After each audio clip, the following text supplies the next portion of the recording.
Welcome to Beyond Longevity, the podcast that explores not just how we age, but how we can build a longer, healthier future for ourselves. Joining me today on Beyond Longevity is Nadine Esposito, founder of Wellthspan Advisory. Having worked as a senior risk management professional, Nadine's perspective on longevity is shaped less by medicine and more by long-term financial planning. She is thinking in time horizons. She encourages people not to postpone the real-world decisions until they become urgent, or in some cases, just too late. Nadine has followed the longevity space closely for years, and she brings genuine depth of understanding to it. But what makes her contribution distinctive is how she translates longevity into a simple reality. If we live longer, we all have to think about money differently. That applies to private individuals planning their own lives, and it applies to businesses too, because longer lifespans change everything from workforce planning to products, pricing, and long-term liabilities. This conversation is therefore not just for finance people, it is for anyone, because all of us need money to live, and most of us will need better financial planning if the timeline gets longer. Hi, Nadine. You are Deputy CRO and you work a lot in the longevity field with Wellthspan Advisory and various other projects. Could you give us a quick version of how your career took you into the field of longevity? Very good question, and thank you, Daphne, for asking. Might be confusing for people because what does risk management in a way have to do with longevity? And I think I need to expand here a bit. So at the very early stages of my risk management career, I started to look into also sustainabilities, and that's important just from a background perspective, because in the end, as most people know, sustainability and longevity are closely interlinked, because there's not going to be a longevity without sustainability and a healthy planet, but that's a completely different bucket. I started building here in support of the sustainability practice at Deloitte, Switzerland, and studied also sustainable finance.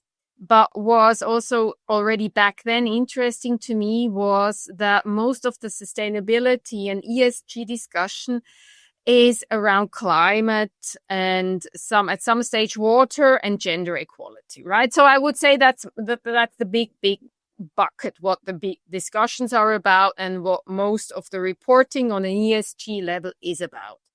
But I personally was always most interested in the health and well-being SDG, right? And I also said that potentially the S in ESG could be around demographic, could be around health and well-being, and not only from this environmental and governance perspective. So I started looking closer into kind of how could I link this S with the SDG for health and well-being. And back then I suddenly stumbled across a push or smaller pushes on social media around something called longevity. And as curious as I am, because some people call me a vacuum cleaner for information, I started digging deeper. And I also have to explain that I think I was very at the start looking into blue zone diets. I chased across whole Sydney for Okinawa sweet potatoes just because they are apparently the longevity food. I did chia pudding 20 years ago. And biohacking was very interesting. I mean, there is this one biohacker, Max Gutzler, and with Flowgrade in Germany. And I got to know him when he was starting to build his own company in the biohacking scene. So on a personal level, that always interested me. And then there was this longevity, and I suddenly discovered that my personal interest had now a name, and that's called longevity. But, sitting there and thinking about it, I was, well, that's nice and it's interesting, but I definitely do not have a credibility to talk on social media about health aspects.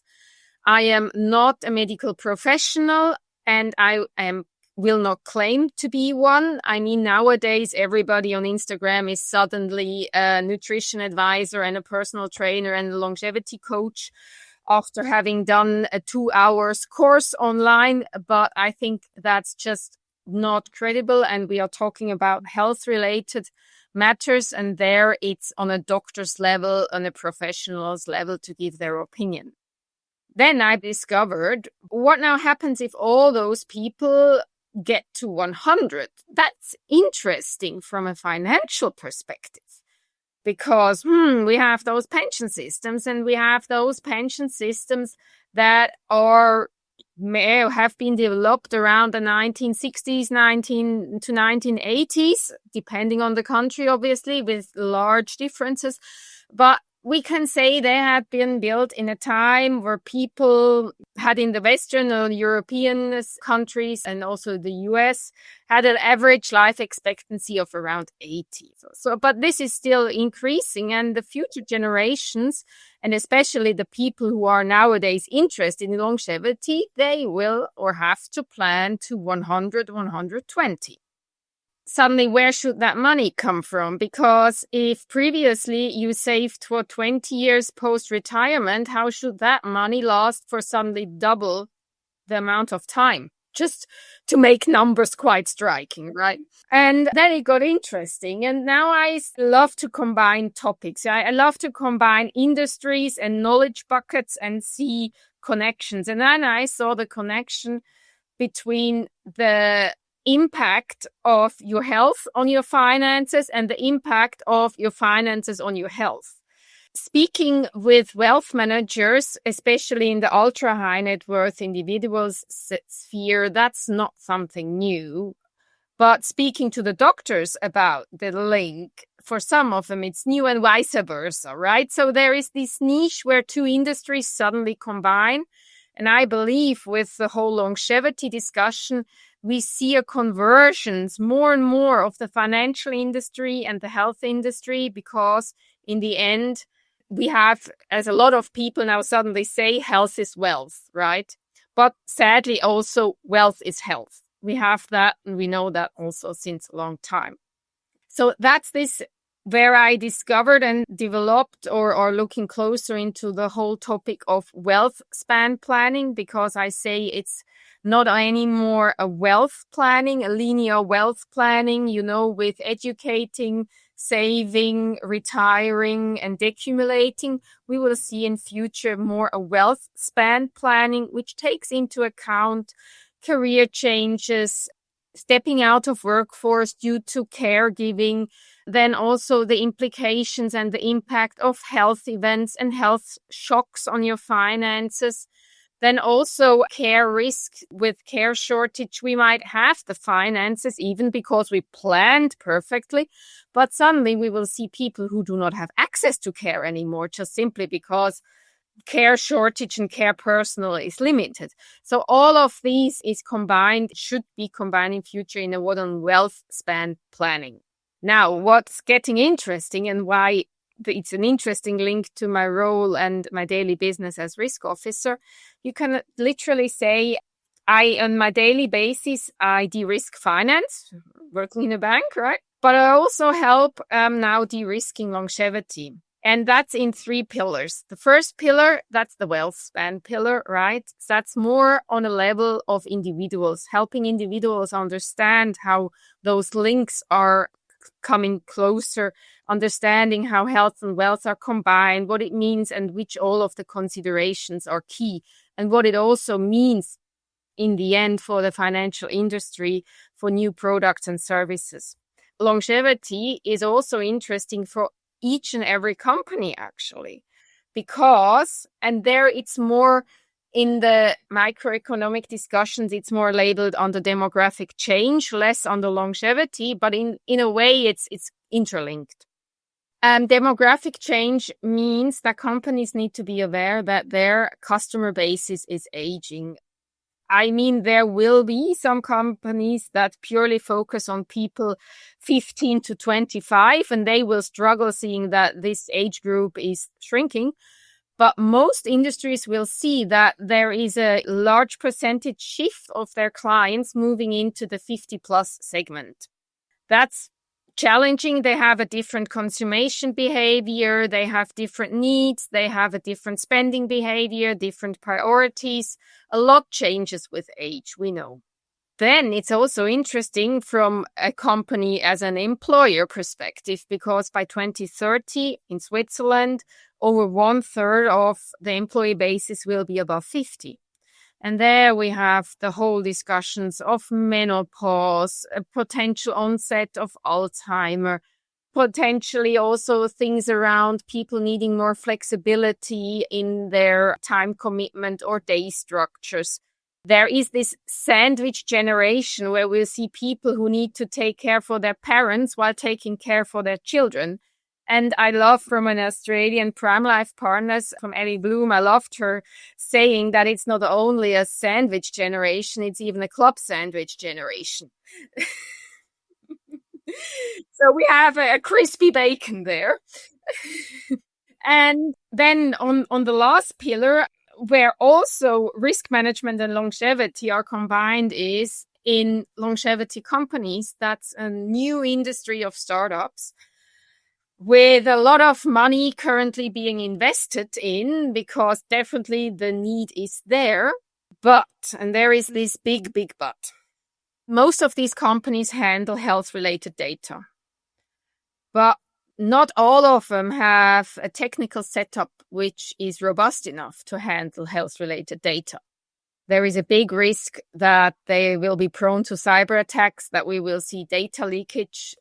Many people are so worried about the security of their data at banks. I mean, just knowing the whole ton of regulation we need to comply with.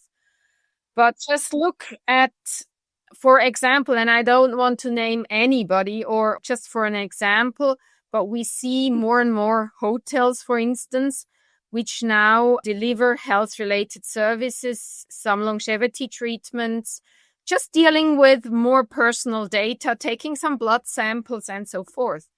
But not every hotel has that robust IT infrastructure to actually handle health-related data. Then also, we see a lot of the longevity startups and all the variables and those tons and tons of new apps that are developed based on AI. It's just amazing what you can do with Lovable. I mean, with vibe coding, you sit there for 4 hours and you create amazing app. Super interesting. I personally would also have tens of ideas that I could program, but nobody asked how securely that those things are coded. I mean, it's super exciting. Oh, I can share all my health information. I can upload everything and then it will tell me how to interpret it. But did you ask how secure this amazing app is coded? Do you know where your data will be stored? Do you know if your data is anonymized? Do you know who has access to that data? I mean, your health data, and especially data, if something is for free, you are the product.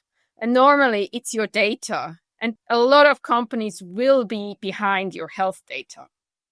So that's now very IT nerdy, and I don't want to turn the world black or anything. It's just with all this hype now, especially for the startups, but also for the investors, it's important to consider if there is a robust diligence performed before investing. And then also all the clinics, I would also say the supplement startups. I mean, there are already at the horizon trends asking for regulation, just from a customer and consumer security perspective, ensuring that those black sheeps are thinned out. And we have seen in the past, especially for highly regulated industries, one of the key drivers for startups to fail is not reaching compliance, or not reaching compliance early enough, or getting maybe an approval, but then having afterwards compliance issue with fines, reputational damage, and so forth, which most of those startups cannot compensate. And also, again, from an investor perspective, before a lot of money is invested, it could be wise, especially in future, to assess if the structure is already built to manage upcoming regulations and if just simple basic frameworks or structures are in place. So that's what I mean with, on one hand, de-risking finance, but also de-risking longevity. No, I think you've raised some excellent points. And if you think about it, everything you've said is very logical and makes a lot of sense.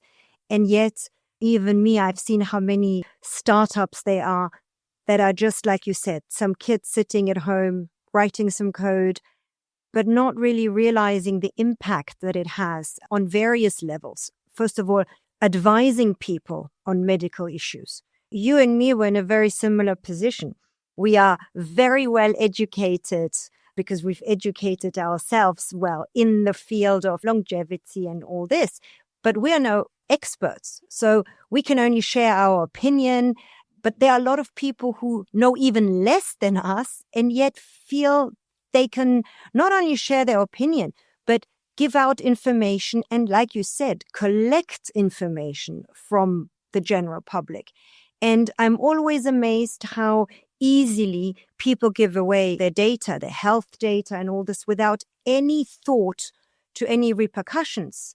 And yet, when you have AI, the face recognition to recognize if somebody's wanted by the police, certainly in England, everybody is up in arms about it, about, oh, this is, private information and I don't want the police to have my face. And yet everybody's on Instagram and TikTok and everything. So people don't, I think, see the correlation.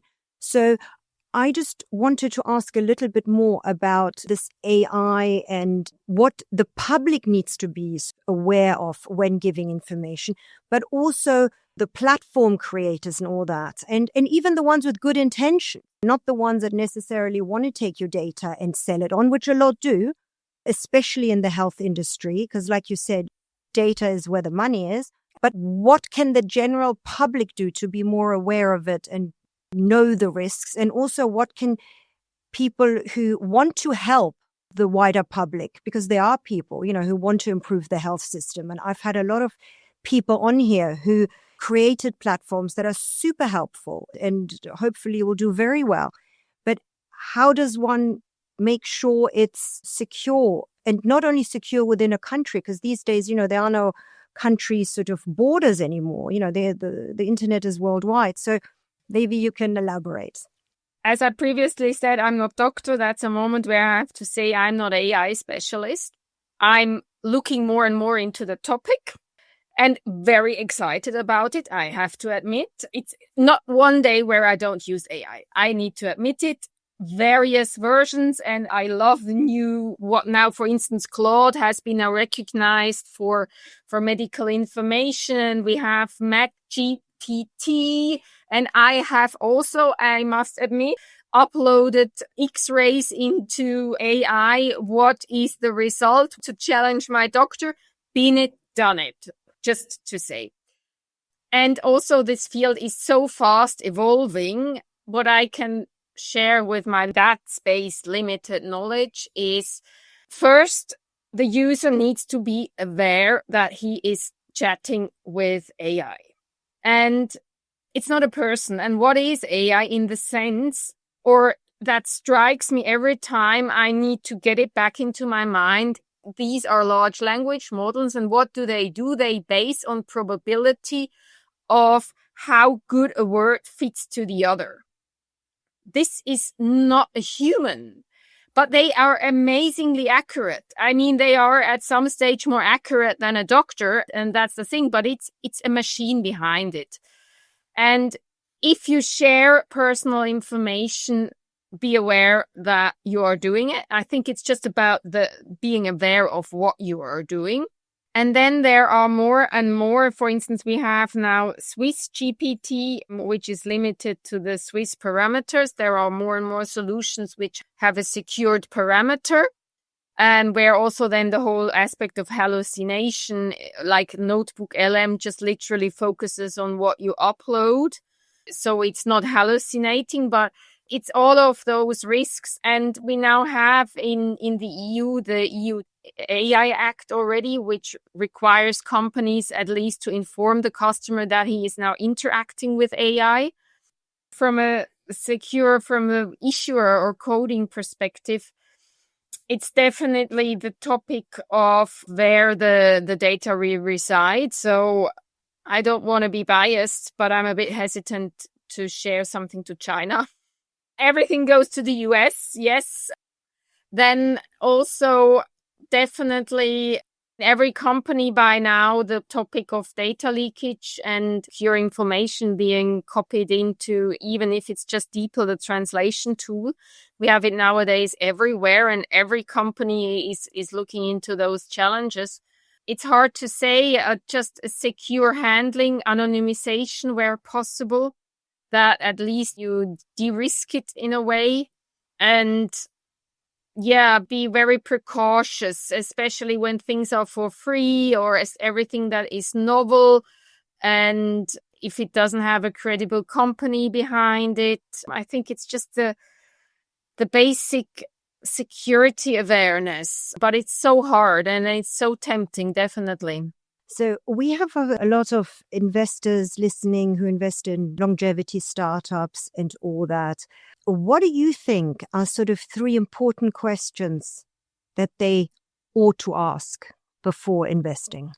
I think it's a no-brainer around the financial structures. I think that's the key thing, what's the business plan? When will you be net positive? Burn rate and so forth. I mean, everybody's focused on these numbers. One thing currently nowadays I would definitely advise is to check on the IT security and AI side. How secure is the IT infrastructure, especially which data is the company handling? Is it handling client data, sensitive data, health-related data? How secure is this all managed? Just because you do not want to invest in a company which is prone to data leakage, cyber attacks, and then faces fines and reputational damage. So we have the IT side, I would say. Then I would especially also challenge or advise to see and check if it's an industry which is up for upcoming regulation. Is there simply what kind of regulation is it? What hurdles would it mean if they are not currently already considered? How could that startup from day one kind of expand and integrate into their services and products certain quality benchmarks, meet criteria, production criteria? Could all of this be met, or would that mean a complete redesign, new manufacturing processes, new ingredients set up and so forth, right? The maturity of reaching compliance. And then also I would recommend, is there at least a basic understanding of risk management in a sense of what's the risk appetite for all of those risk vectors? Is the management and potentially the board aware of it, and what are they willing to accept? Or then say, okay, no, this is now over our risk appetite. We need to find measures to control it or reduce this risk. That's what I would highly recommend, just simply to be, besides the financial robustness, on a solid basis. A lot of the points you've raised are, I would say, applicable to any startup. It doesn't have to be in the longevity field.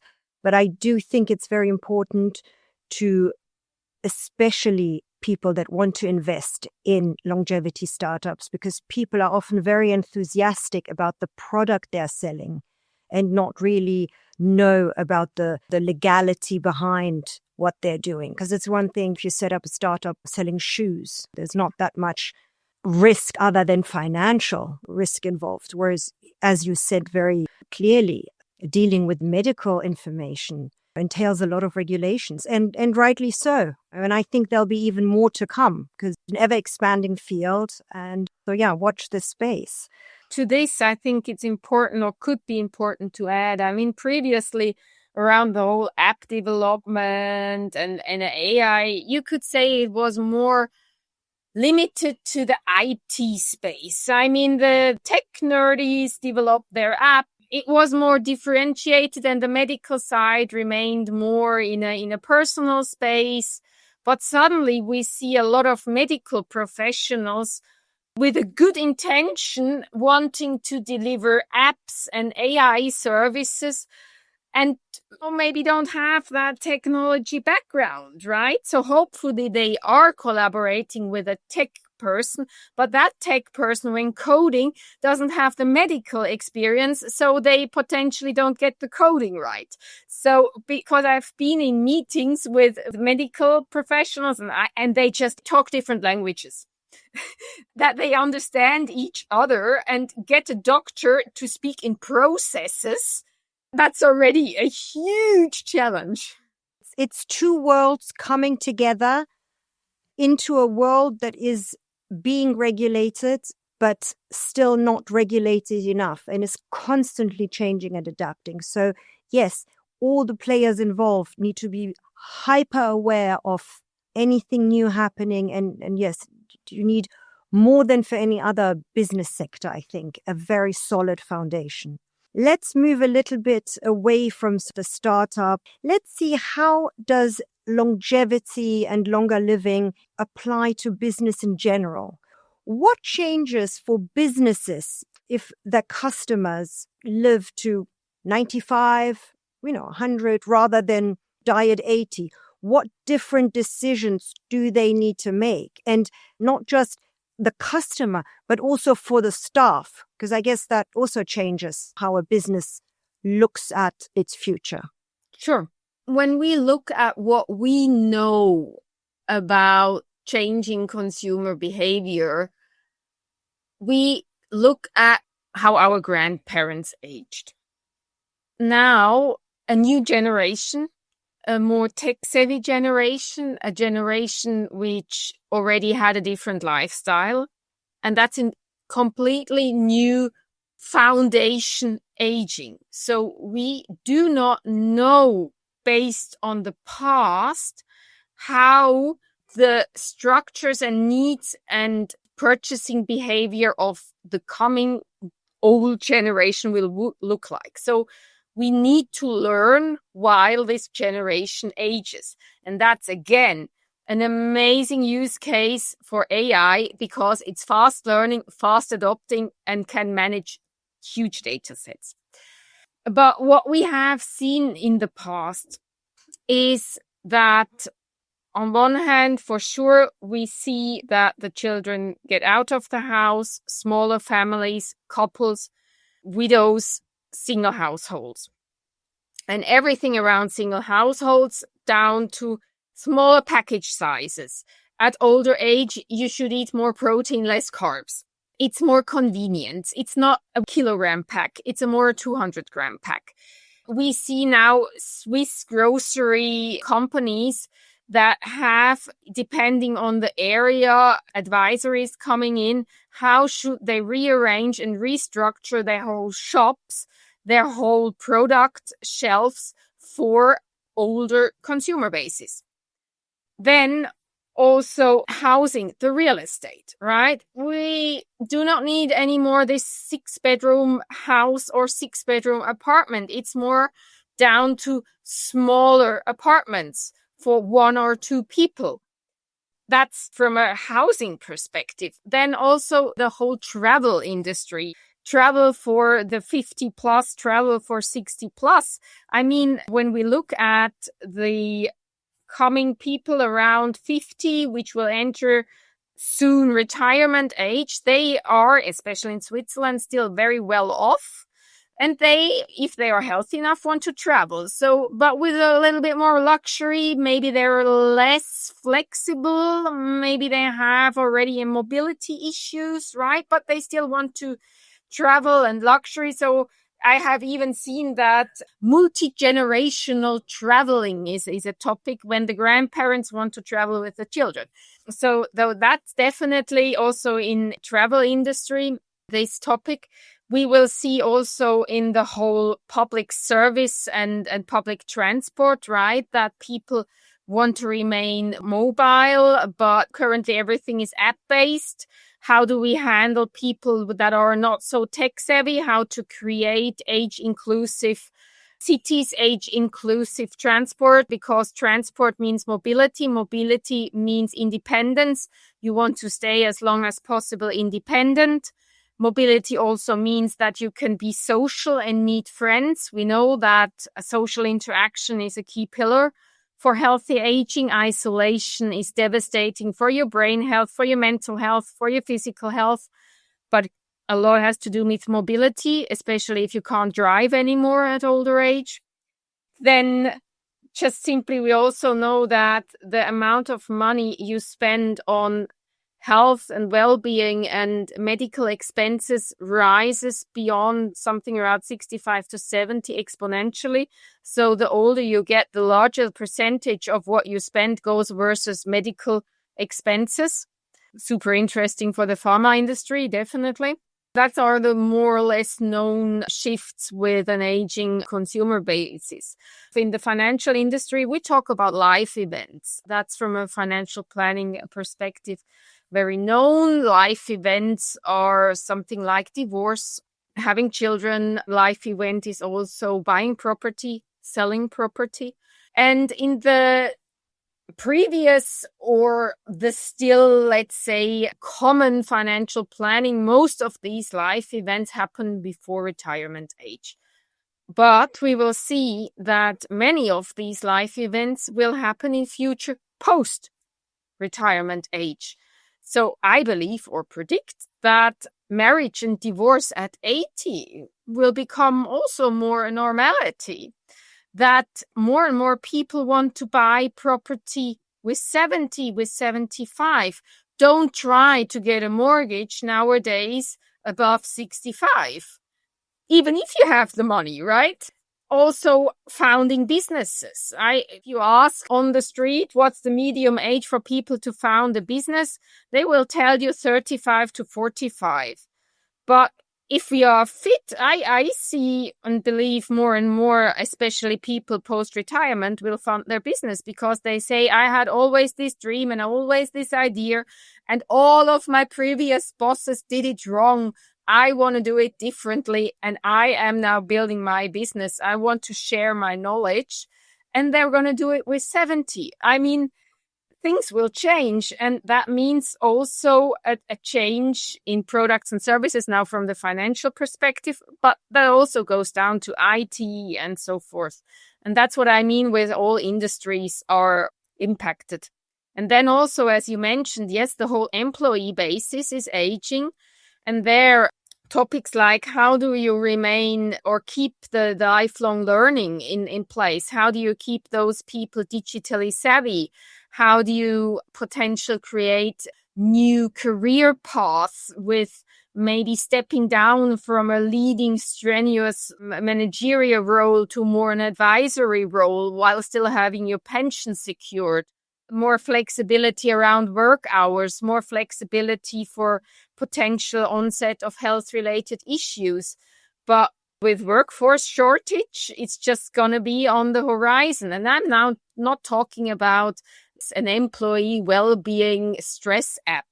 I'm more favoring the topic of employee resilience, which covers just also the inclusion and knowledge what it means to age, but also educating employees at all age stages, how they can remain healthy at all age stages to be resilient.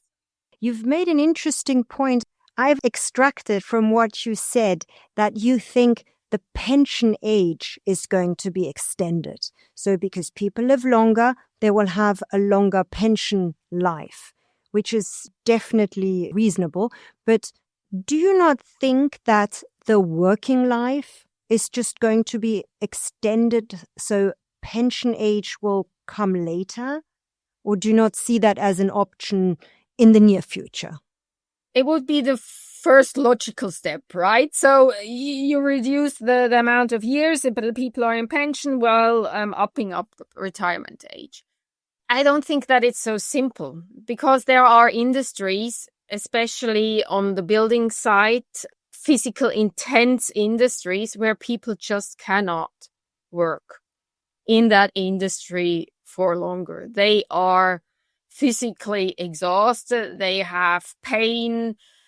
So it could be to see, could we reskill them at some stage? And that's also something which I believe definitely will be. We will have to let go of this idea of one career, of this one ever, stepping up career with the salary going up with every year, that we will see a reskilling and then a potential drop again in salary and starting again at a lower and working up again.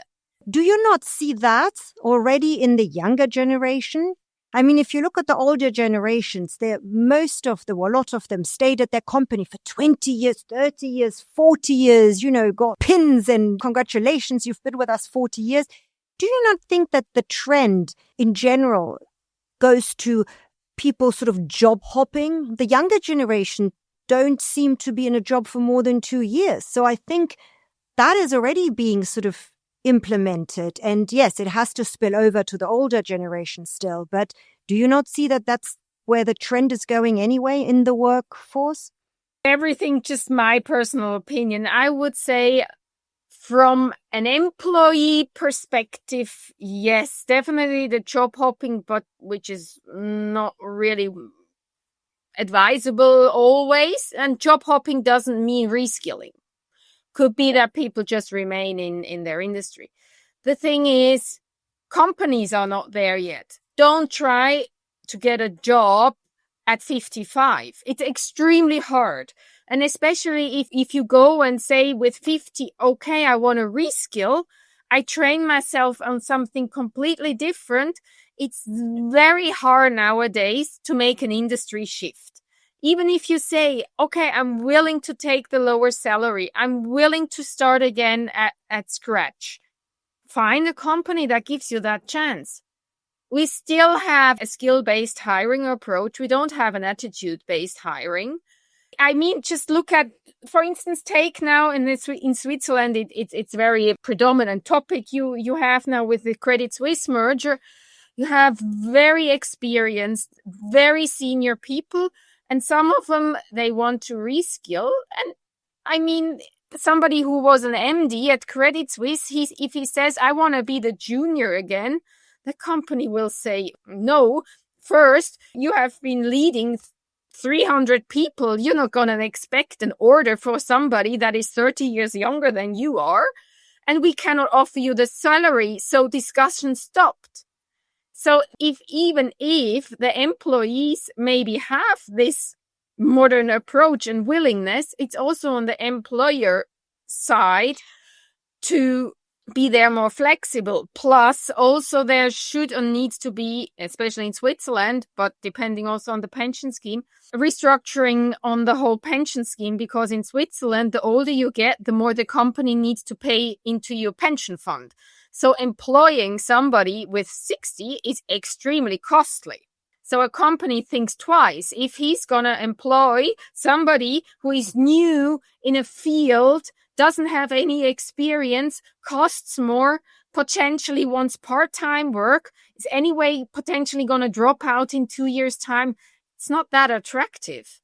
And to your question, it's also when we just look at America, I mean, for being able to work to 75, if you say we're just going to leverage the retirement age, I don't see that the generations are healthy enough potentially to work that long. When we just look at the numbers of metabolically ill and diabetes too, and there is a fairly sick generation coming. So I think it's a very faceted and difficult question. There's no easy answer to it. And I think hopefully in 10 years, the system will have regulated itself to work it out. But I agree with you. In the near future, this transitioning to people living longer is going to be very difficult. We're not sure where this is going to go. Which big policy lever would you change to make it more financially sustainable for older people? The pensions, the healthcare funding, incentives, or anything else? what would you change first in order to facilitate country moving into this era of longevity, era of their citizens living longer? I mean, it all needs to change. We can agree on that. But where to start? Where would you start? I would say education. Education around financial literacy and education around health literacy. Because I believe that people are becoming more and more reliant on, well, the state will look after me, the pension fund will look after me, the doctor will look after me.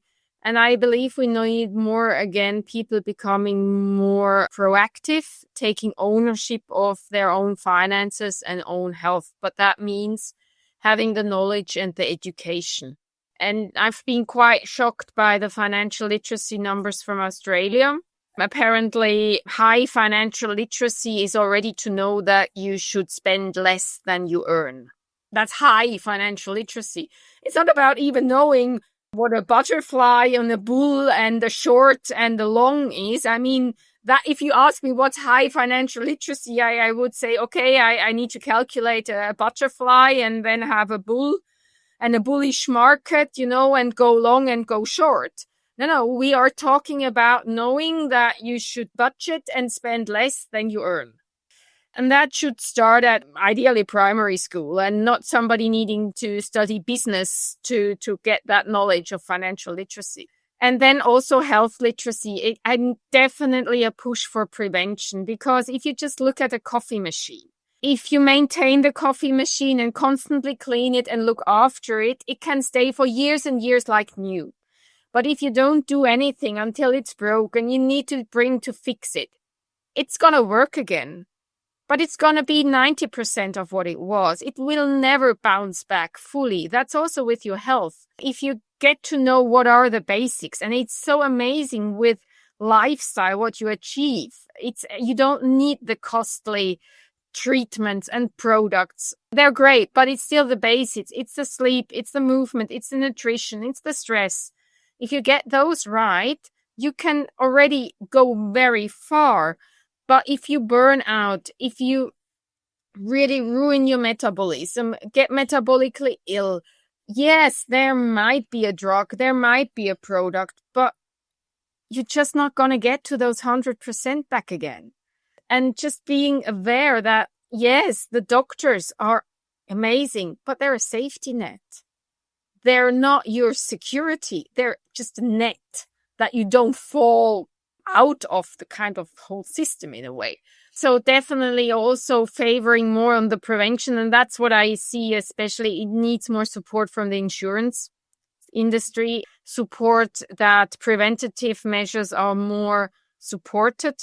Just also, it's still so shocking to see that, for instance, dentist visit in most countries, I don't think in any country, it's not part of the standard health insurance, but oral health is so important for overall longevity. By now, we know the importance of the oral microbiome for brain health, right? So, and potentially also on the employer side, I mean, could it become normality having 1 day per hour where you can block for physical activity and the employer supports it? Just knowing if the employees move more, they're going to be healthier.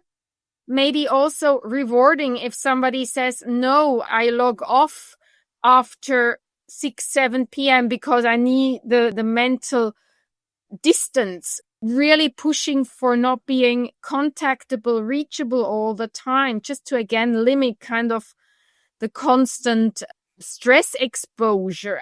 It's just, I don't want to say or put up any ideas. I just think that it could potentially be a positive circle if there is more flexibility on the employer's side, but also definitely it's not going to be good to give everybody 1 hour of physical activity per day and the people don't use it for physical activity. I mean, that's again the misuse of a good thing. A lot of things to think about and a lot of angles for leveraging results. No, the whole system overall needs to be made preventative rather than reactive, which I think it is at the moment. And it's from all aspects. It's whether the individual who doesn't do anything themselves for their own health to the medical system in most countries that is reactive and, like you said, cures you when you're ill, but does very little to nothing to prevent you becoming ill. No incentives, and this is crazy to me, just for the health insurances to push this longevity idea, to push the healthy lifestyle, because that works in their favors. I understand maybe for the pharma industry, they don't necessarily want you to be in the best health. But all other industries, like you said, any business should want the population to be healthy and as well as they can be. But do you think that this longevity, living longer, is going to widen the inequality between people and the ones that can afford to live longer and the ones that can't really afford to live longer because they have not been financially educated enough to know that they need money to support themselves when they get older? Yes, and I think it's even a bit more sadder in a way that we now know that having enough money also allows to age better. So we potentially will see people running into longevity risk, meaning that they don't have the finances anymore, and combine this with a high chance that they also didn't have access to cutting edge healthcare from an earlier stage, so their health might even be worse with higher medical bills, with less money. I personally believe the gap is going to even widen to those who can afford to live longer and have the money that lets them live longer. Sadly, to some stage, also wealth is health. What do you think sort of as a simple action or the most important action that the individual can do to prepare for a longer life? I personally favor more trying to stay longer healthy compared to living longer. So the topic of favoring the health span compared to the lifespan. Then also, it's not sexy. I think it's a good thing on social media that a healthy lifestyle becomes more and more favorable. But I mean, it's not flashy. It's kind of a bit boring. It's early to bed, rather eating less than too much. It depends how your taste buds are trained, but if you've been raised and had nothing except for fast food, it's rather plain and boring food for transition phase. Then physical exercise depends if you're somebody who loves to move or if you're somebody who doesn't really like to move, but movement is the key part of it. And it's something on the long term. It's not a quick fix. So if you are a fan of taking the easy route for each and everything and just a pill here and a pill there, and that's going to solve the issue, and I rather do nothing and then take a EV shot, that's not going to bring you long. It's finding joy in the journey and not the goal. It sounds a bit boring, I know, but it's kind of settling yourself with the idea that it's a marathon and you need to be into it with a pace you can sustain. And it's also not go in all, change everything and then fail after a week. It's small incremental steps, building habits, building foundations and building onto it. That's all I can say. And habit change, that's the big thing also the insurance industry struggle with and everybody struggles with. Habit change is hard and it's difficult, but it's possible. From a business perspective, if a business came to you, regardless what kind of business, and says, look, we want to move in that direction. We want to be aware of longevity, people living longer. What could be a first step that pretty much any business can do that is not altering their whole substance, but that they can actually implement successfully? They could use my longevity assessment book that I published for free. I made a simple maturity gap analysis with a couple set of questions which everybody could run through. It depends how far they want to dig, right? So it's from just sitting down 15 minutes and just looking at our products and services, and then looking who's our client basis, and then thinking that those age, do those products still meet? Or could we potentially, if we have a product, create an alternative product to the same product and sell it for double price? Just looking at the simple thing, like you have the one-way razor and now you make it pink and then you sell it for 50% more because it's now suddenly a female razor. So you take a product and it's the product you always had and you just add maybe a silver line and then you may name it and then it's suddenly 20% more expensive because it's now age adjusted. I mean, I'm not marketing professional, but I see also a lot of opportunities, not only risks. And I mean, you are targeting a consumer basis which does have some money and is willing to spend some money. So interesting concepts. No, I definitely would recommend to sit down and potentially ask an expert in the field or somebody who looked into the topic a bit more, like to identify where are the gaps. Also around simply accessibility for people. If you're a company that wants to thrive fully towards fully digital, are you potentially leaving out a significant proportion of people? If you are fully app-based, is the app simple enough to be used if people have impaired eyesight? Could there be a need to have potentially a different version of the app? Just all of those thoughts which should be considered. I really would say it depends from a 15 minutes sitting down to a 2-month project in assessments.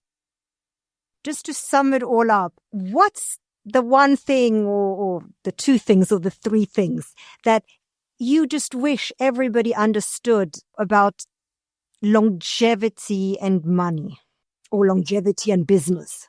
That they are combined. Health and finances are so much interlinked, so much more than people think. Health is the basis for being able to work and create wealth. And wealth enables you to have access to healthcare, to food, to be able to go to the gym. And it's also being aware the impact of financial stress on your health. And that's so profound. And especially also for women, it's important to know this combination, because they are sadly still rather those who have gaps in their pension money, who have lower in average wages. And I don't say lower wages for the same job. I say they're more in jobs that are low wage jobs. That's definitely, but also encouraging everybody to be again more proactive and taking ownership. Ownership is the most important thing. And, especially for the individual, you need to be the CEO of your own life. It's too important to just give the reins to someone else, be it in business or in health. So I think that's really important. We've covered so much, and still I could talk to you for hours and hours. This is so interesting. But always at the end, I ask my guests 5 rapid fire questions. Oh, now I'm getting nervous. No, you'll see. They're very easy. They're not scary at all. They're very easy. Okay. So the first one is, what's the single best piece of advice you would give your younger self? Life's not fair. That's a great answer. So true. And nobody has said that to me. And I have to say that's the best answer I've heard. So true. And the sooner you learn that, the better. Name one habit everyone should adopt for a longer, healthier life. Prioritize your sleep. If you weren't in the longevity field at large, what career would you have chosen? I would have become doctor. What microdose habits, sort of 5-minute routines or small daily actions, yield outside longevity benefits? Reading the newspaper and staying on top of news. Most people would say that these days that leads to a shortened life and a quick death. It's so important if you want to stay up on the finances. You're right. What's the craziest longevity myth you've encountered? And is there any truth to it? I mean, doctors will now tear me apart. But I am very sensitive to this whole glorification of fasting and calorie restriction, because severe underweight is even more deadly. And if you are in the longevity scene, it's currently like, it's all about, oh, I fast longer than you. I am in a deeper calorie deficit than you. And we know that muscle is our longevity organ. And you're not going to preserve it if you are too low in calories and as a woman, if you fast too long. And I know doctors, if you talk with them, they saw a calorie deficit of 5 to 10% and fasting depending on cycle and so forth. But all of these buts are not so much pushed on social media. And if you just scroll through social media, you feel like you failed if you have a larger eating window than 6 hours, and you failed if you're not sticking to a 1,200 calories with 5 HIIT sessions per week. And that's so dangerous. This is your rapid fire questions time, but I have to say I completely agree with you. And latest research actually states that, especially for women, this fasting is really not good. Again, not all women, but the majority of women, these long periods of fasting are just not good and counterproductive. So I'm actually very happy you've raised that. And I think at the moment, like you said, it's a trend and a hype, but, we've seen trends and hypes, come and go. There've been many over the years, and I'm pretty sure this is also one that in the future is going to be maybe not completely sort of debunked, but certainly modified and adapted. Like you said, it's not black and white, and it's certainly not good for everyone. So thank you so much for coming on the podcast. As I said, I could have asked you, another 20 questions and just listened to you. It's so insightful what you were saying, and also your angle on it is just so very interesting, because what very few people do is sort of tackle the longevity field from not even a risk assessment side, but the financial overview, which I think many, many people disregard. And it's going to be a key topic once people realize the extent to how life is going to be when people just live longer. So, I think you're a trendsetter in the making, and people will pay a lot of attention to the field you're in the future. There's no choice. They'll have to. So, yes, thank you so much for spending the time with me, and thank you for sharing your thoughts. It was a pleasure. Thank you so much. If you take one thing from today's conversation, it is that longevity is not only a medical topic, it is a planning topic. A longer life stretches the timeline, and that changes how we must think about money, about work, about risk, and the decisions we make in the present. Nadine's work through Wellthspan Advisory brings structure to that reality. We talked about why both individuals and businesses need to rethink old assumptions, how to plan in decades rather than years, and how we all must adopt a clearer strategy that can replace vague intention with something actionable. Thank you, Nadine, for a thoughtful and genuinely informative conversation, for bringing a disciplined, long-horizon perspective to a topic that can otherwise feel very remote. If you enjoyed this episode of Beyond Longevity, please subscribe and share it with your friends, family, and colleagues. For more information and links, have a look at the show notes. Let's redefine what it means to live longer, to live healthier.